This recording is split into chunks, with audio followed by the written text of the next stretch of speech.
বিএনপির বিরুদ্ধে কোনো কথাবার্তা বলতে হলে সাবধানের সাথে অজু করে কথা বলবেন। বাংলাদেশ জাতীয়তাবাদী দলের বিরুদ্ধে যদি কোনো ধরনের ষড়যন্ত্র করা হয়, অশ্লীল কোনো বক্তব্য দেওয়া হয়, তাহলে বেশি দিন নাই আমরা কিন্তু কোনো অবস্থাতে বরদাস্ত করব না। আমাদের চেয়ারম্যান সাহেব হুকুম দেয়, আমরা তোমাদের জিব্বা টেনে টেনে ছিঁড়ে ফেলবো ইনশাআল্লাহ। বাংলাদেশ জাতীয়তাবাদী দল এদেশে পেশাসে নয়। বাংলাদেশ জাতীয় দল দেশের মানুষের তো গণতন্ত্রের অতন্ত্র প্রহরী হিসেবে কাজ করছে। দীর্ঘ 18টি বছর আমরা স্বৈরাচার শেখ হাসিনার বিরুদ্ধে সংগ্রাম করেছি।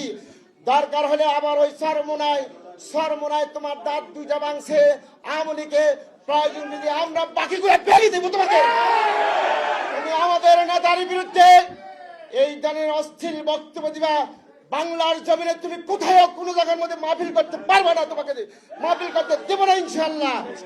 ভিক্ষা করে খাও, ভিক্ষা করে চালাও, এত সম্পত্তির মালিক কোথায় থেকে হয়েছে?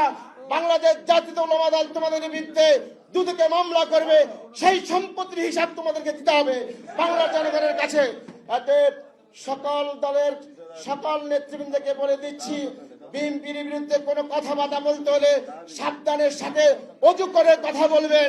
অন্যথায় বাংলাদেশ জাতীয়তাবাদী দল, বিএনপির উলামা দল, স্বেচ্ছাসেবক দল, ছাত্র দল, যুব দল, আমরা কেউ বসে থাকবো না ইনশাআল্লাহ।